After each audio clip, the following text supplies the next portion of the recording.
Лиш подивіться, які гарні булочки в нас сьогодні вийдуть. З рум'яною скоринкою, м'якенькі, глянцеві і з великою кількістю несухої, дуже смачної макової начинки. А ще по ходу рецепта покажу вам невеличкий лайфхак, завдяки якому булочки після випікання ще довго залишаються глянцевими та мають апетитний вигляд. В ковшик вливаю 200 мл теплого молока, додаю 1 столову ложку цукру загальної кількості та розкришую 25 грамів живих дріжджів. Розмішую все вінчиком, щоб дріжджі з цукром розійшлися. Ставлю на 20 хвилин в тепле місце. В моєму випадку це тепла вода, щоб опара швидше підійшла.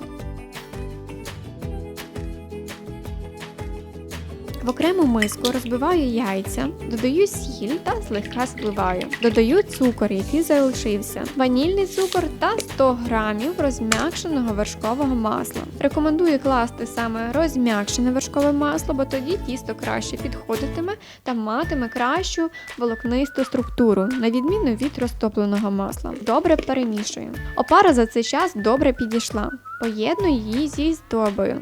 Далі просію борошно, замішую тісто. Поверхню змащую олією, тоді тісто легше вимішується і не прилипає. Воно має вийти м'яким, еластичним і не має липнути до рук.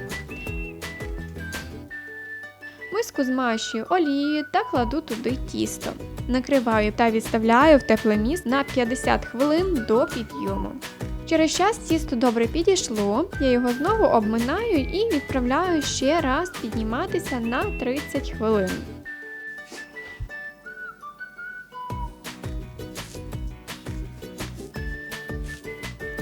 Після тісто ділю на 2 частини та розкачую кожен прямокутник товщиною не більше 5 мм.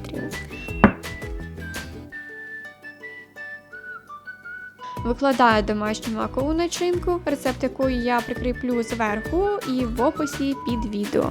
Вона має бути кімнатної температури. Закручую в рулет, а край добре защіплюю. Далі обережно ділю рулет за допомогою нитки на булочки. Викладаю з дистанцією один до одного на застелене пергаментом деко. Накриваю плівкою та даю ще раз підійти на 30 хвилин. Відправляю в духовку при температурі 180 градусів Цельсія на 20-30 хвилин. Та коли булочки піднімуться і почнуть припікатися в духовці, витягую їх, змащую жовтком з молоком та випікаю далі. Таким чином булочки вийдуть глянцевими і апетитними.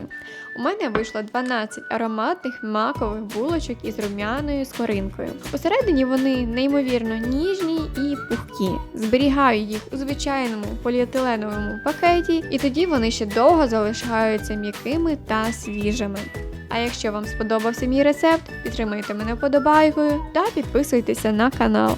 Нехай ваші рецепти завжди вдаються, та до зустрічі в наступних відео!